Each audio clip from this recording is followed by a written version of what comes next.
안녕하세요. 라즈베리 파이 제7강을 시작하도록 하겠습니다. 이번 시간에는 지난 시간까지 했던 여러가지 통신 그리고 DHT22라는 온습도 센서를 사용해 보도록 하겠습니다. 먼저 SPI 통신이라는 게 있는데요.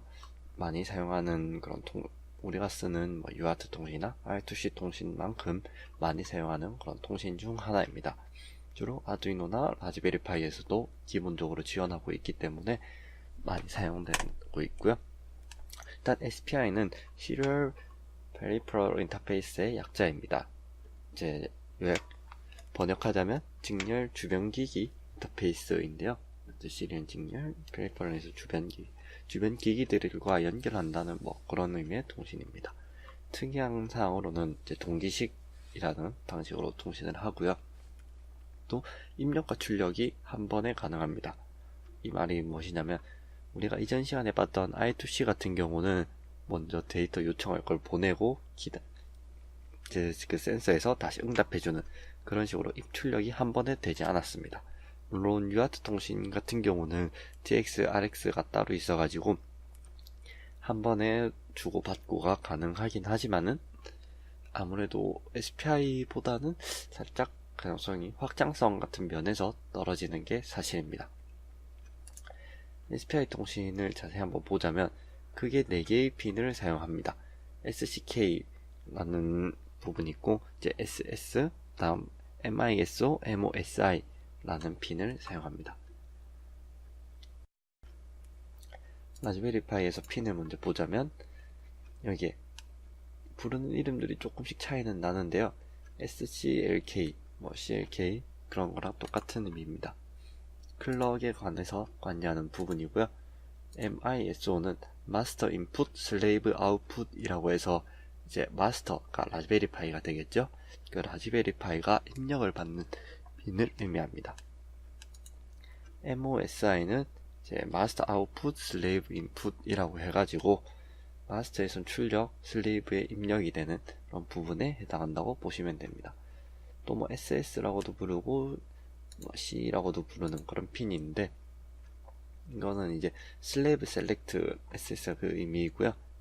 만약에 여러가지 MISO의 슬레이브가 있다면 그들을 선택해서 그러니까 enable의 개념입니다. 그들을 사용할 거냐 안 할 거냐를 선택해주는 부분이라고 보시면 됩니다. 다시 돌아와서 보면은 SCLK, SCLK에서는 클럭을 계속 보내고요. 이 클럭에 의해서 데이터가 간다. 그리고 SS에서는 동작하면은 로우 트리거 방식도 있고 하이 트리거 방식도 있는데 이제 동작할 때 로우 트리거로 작동을 시켜줬고요. MISO와 MOSI가 계속 주고받고를 합니다. 여기는 이제 2개가 연결되어 있으니까 클럭 2개가 가고 여기도 마찬가지로 그렇게 가는 것을 알 수 있습니다. 그럼 여기서 동기식 통신이라고 했는데요. 동기식 통신이란 Synchronous Communication의 약자로 이제 동기화라는 과정을 거치고 서로 통신을 진행하는 것을 의미합니다. 동기화는 이제 여기 봤던 클럭 이거랑 관련된 부분인데요. 그럼 클럭 맞추는 거를 데이터에 실어서 보내거나 하는 게 아니라 그냥 처음에 저걸 딱 맞춰주고 시작하는 겁니다. 물론 이 처음 동기화 과정이라는 게 필요한데요. 한번 완료되면은 이제 재동기화 전까지 별도의 시작 종료 비트 없이 통신이 가능합니다. 이걸 조금 해석하면은 처음 동기화가 한번 완료되면은 재동기화라는 게 좀 필요한데요. 이제 시간이 갈수록 서로의 클럭이 살짝씩 어긋날 수도 있고 완전 맞다고 할 수도 없고 중간에 데이터도 노이즈 같은 걸 탈 수 있기 때문에 일정 시간이 지나면 재동기화 과정이 필요합니다. 물론 그 재동기화 과정 전까지는 별도의 시작이나 종료 비트 없이 통신이 가능합니다. 시작 종료 비트는 이전 시간에 UART 통신을 할 때 한번 설명드렸었는데요. 통신 데이터를 보내기 전에 시작이랑 종료 비트를 전송해서 이제 데이터가 간다 혹은 데이터 전송이 끝났다 라는 걸 알려주는 것을 의미합니다. 그리고 동기화 과정 같은 걸 할 때 상대적으로 복잡한 그런 장비가 필요합니다. 동기화를 해주는 과정에서 장비가 추가되기 때문에 그런 것이고요. 그러면 동기화에 반대되는 비동기식 통신이라는 것도 있습니다. 어싱크로너스 커뮤니케이션인데요. 이제 차이점이라고 하면은 UART 통신처럼 데이터가 전송되기 전에 시작이랑 종료를 통해서 동기화합니다. 데이터 스트림이란 이제 우리가 앞전 시간에 8비트 혹은 7비트 플러스 페리티처럼 하나의 묶음이 있었는데요. 그런 묶음을 데이터 스트림이라고 부릅니다. 이제 이런 데이터 스트림을 보내기 전에 시작 비트, 종료 비트를 이용해서 데이터가 간다, 끝났다를 알려줬었는데요. 그것만 해주면 되기 때문에 아무래도 동기식 통신에 비해서 장비가 크게 필요 없어서 조금 저렴한 점이 있고요. 또 최근에 와서는 장비들 클럭 속도도 전체적으로 높아지고, 이제 USB 같은 경우는 115,200 bps라는 걸 주로 사용하는데요. 이 말은 115,200개의 비트를 초당 보낼 수 있다는 의미입니다. 그래서 요즘에는 동기식 통신에서 처음에 동기화를 거치고 통신 쭉 보내고 이제 또 재동기화하고 그런 과정보다 그냥 시작 종료 비트까지 해서 다 보내버리는 속도가 더 빠른 경우도 많이 있습니다. 그래서 옛날에 프린트 같은 경우는, 프린트는 데이터가 많이 왔다 갔다 하는 대표적인 장비 중 하나인데요. 옛날엔 동기식 통신을 했습니다. 제일 처음 통신을 맞추고 데이터를 쭉 보냅니다. 프린트 같은 경우는 병렬 통신에 해당하는 거네요. 일단 비동기식 이런 차이 같은 경우는, 비동기식으로 제일 많이 쓰는 거는 우리 USB 장비들이 있습니다. USB 장비들 같은 경우는 이제 언제 데이터가 들어올지 모르기 때문에 준비하고 있어야 되는 점이 있는데요. 바로바로 응답을 해야 돼서, 응답을 하는데 동기화 과정을 거치고 있다? 그러면 처음 시작에 느려질 수밖에 없습니다. 그래서 그냥 비동기 통신으로 시작한다 하면 바로 시작 비트를 보내고 데이터를 주고받고 해서 통신을 하는 경우가 대부분입니다. 물론 동기식 통신의 경우도 계속 사용은 되고 있지만 아무래도 비동기식 통신이 많이 사용되고 있는 것 같습니다. 그러면 또 같이 헷갈리는 게 직렬 통신과 병렬 통신이 있습니다. 직렬 통신 같은 경우에는 우리가 계속 봐왔는데 시리얼 커뮤니케이션의 약자이고요. 한 번에 한 비트씩 순차적으로 전송하는 방식을 의미합니다.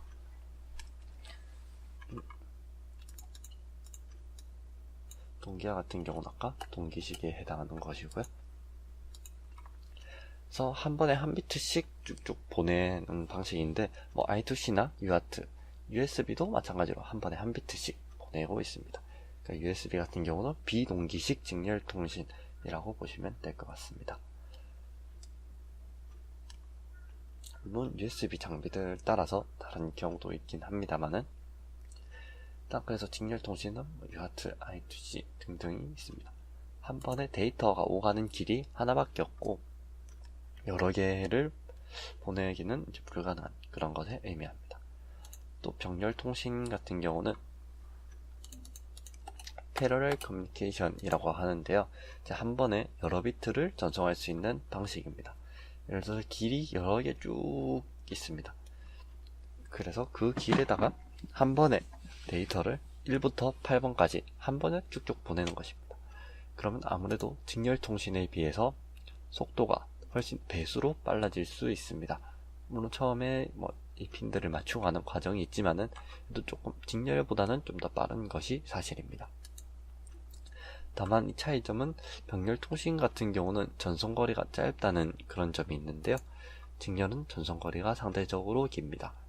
예를 들어서 데이터가 여러 개 가야 한다 하면은 직렬 통신은 오랜 시간에 걸쳐서 0.5V를 쓸 때 0.5V, 0.5V, 0.5V를 쭉 보낼 것입니다. 근데 병렬 통신은 0에서 5V가 여러 개 있는 것입니다. 그러니까 만약에 외부에 노이즈가 있다고 했을 때 하나만 노이즈가 딱 들어와도 병렬 통신은 예를 들어 8개의 라인이 있다. 그러면 8개 라인이 전부 공격을 받아버리는 거죠.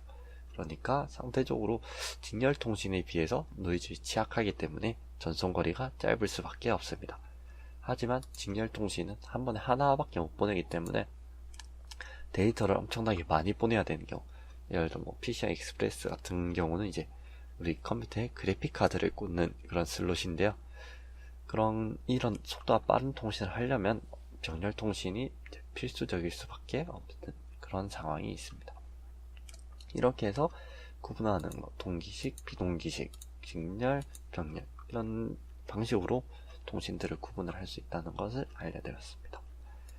그리고 이제 오늘 알아볼 DHT22 센서라고 한번 알아볼 텐데요. DHT22는 온습도 센서의 일종입니다. 다른 이름으로 AM2302라고도 불리는데요. 온도 정확도는 이제 플러스 마이너스 0.5도, 습도 정확도는 플러스 마이너스 2도의 성능을 가집니다. 저가에서는 꽤나 나쁘지 않은 성능이라고 보이고요. 물론 이보다 높은 정확도의 불과 0.1도를 가지는 그런 센서들도 있는데, 정확도가 높아지게 되면 뒤에 신호 부분에서 설명을 드리겠지만 데이터 전송하는데 어려움이 있습니다. 이제 이 정확도 정도만 돼도 값을 가져오기 위해서 특수한 신호를 사용하는데요. 물론 더 데이터가 올라가면은 통신, 그러니까 UART 통신이나 I2C 같은 걸 해야 되지만 DHT22는 그런 통신을 사용하진 않고 특수한 프로토콜, 그러니까 특수한 데이터 방식을 이용해서 신호를 전송합니다. 신호는 이제 이런 식으로 되어 있는데요. 핀 하나만 사용합니다. 원래 4개의 핀, 3개의 핀이 있는데요. 하나는 사용하지 않고 이제 다만 풀업 저항을 걸어 주어야 합니다. 그럼 뒤에 결선에서 알아볼 텐데요. 일단 신호 자체는 신호선 하나만 가지고 있습니다. I2C처럼 하나의 신호선으로 전송과 송신, 수신을 다 하는 타입인데요. 여기서 VCC, GND란 이거는 레벨을 의미합니다. 제일 처음에 호스트가, 라즈베리 파이가 스타트 시그널을 보내고 또 센서 응답할 때까지 기다립니다. 그러면 센서가 다시 이렇게 응답을 할 거고요. 센서가 이제 준비가 됐다고 해서 신호를 보냅니다. 그리고 센서의 출력이 나오게 됩니다. 0101 계속 왔다 갔다 하고 끝나게 되면은 이제 로우로 유지를 하면은 이제 호스트니까 라즈베리 파이가 알아채고 풀업을 시켜주고 이렇게 한 번에 통신이 마무리가 됩니다. 우리가 이 통신을 이제 하나하나 데이터 시트를 보고 다 짤 수도 있는데 요즘 이제 라이브러리로 대부분 구현이 되어 있어서 그게 이걸 보고 하지는 않으셔도 괜찮습니다. 결선 같은 경우는 이제 키트들이 주로 많이 나오는데요. 원래 핀은 이렇게 4개가 나오는데 이 중에 3개 그리고 저항을 따로 걸어주는 게 필요합니다. 근데 이런 걸 걸어주려면 브레드보드 같은 게 따로 필요해서 이런 식으로 모듈화 돼서 나오는 게 있습니다. 이 가운데 검은색이 저항이 달려있는 거고요. VCC와 연결된 풀업 저항입니다. I2C처럼 VCC 데이터 사이에 풀업이 걸려 있어야 되고요. 콘덴서는 그냥 VCC GND 사이에 전원 보조용 그 정도로 사용되는 것입니다. DHT22 센서를 한번 결선해 보도록 하겠습니다. 모듈 같은 경우는 이제 외관의 차이가 있을 수 있지만은 크게 이 정도에서 벗어나지 않습니다. 가운데 센서가 있고 그 밑에 핀이 이렇게 3개 남아 있습니다. 보면은 데이터 시그널이라고도 부르는데 핀과 VCC, GND 핀 구성은 다를 수도 있고요. 그리고 여기 저항과 콘덴서 RC라고 적혀 있죠. 이제 VCC와 데이터 풀업정 그리고 VCC와 GND 사이에 전원 보조용 콘덴서가 달려있는 것을 알 수 있습니다. 이거를 라즈베리 파이에 연결해 보도록 하겠습니다. 연결하는 방법은 크게 다른 게 없습니다. 일단 전원은 5V를 사용할 거기 때문에 다 연결을 해주고요.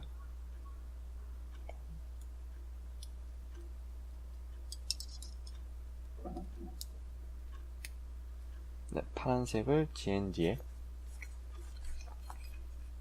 여기서 3번째고요. 그리고 전원이었던 노란색을 그 위에 5V에다 꽂아주고 마지막으로 데이터 핀을 저 같은 경우는 BCM 17번에 사용할 거니까 위에서 6번째 하나, 둘, 셋, 넷, 다섯, 여섯 이렇게 연결해주고 그럼 바로 사용하도록 하겠습니다. 그러면 이 부분을 이제 사용해 보도록 하겠습니다. 파이썬으로 사용하기 위해서 일단 창을 열어줍니다. SSH로 연결을 해주었고요. 저 같은 경우는 17번 핀에 연결을 해두었습니다. 17번 핀이면 이제 여기 위에서 하나, 둘, 셋, 넷, 다섯, 여섯 번째이고요. 여기서 일단 라이브러리를 설치해 주도록 하겠습니다. pip3 install.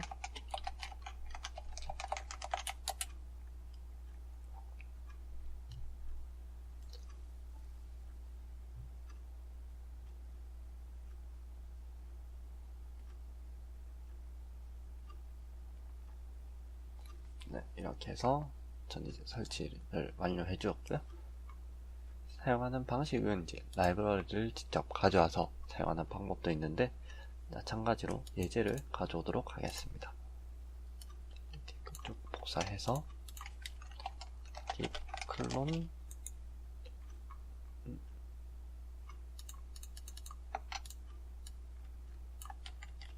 다시 복사해줍니다.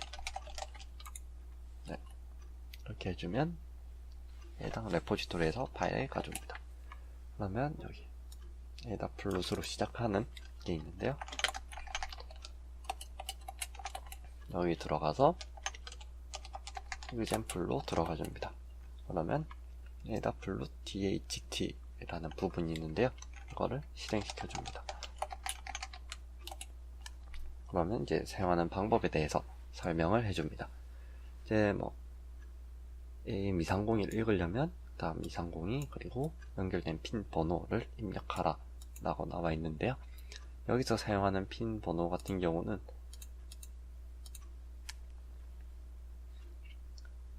여기에 BCM 핀 번호를 사용합니다. 저 같은 경우는 BCM 17번에 연결이 되어 있고요. GHT 22를 사용했으니까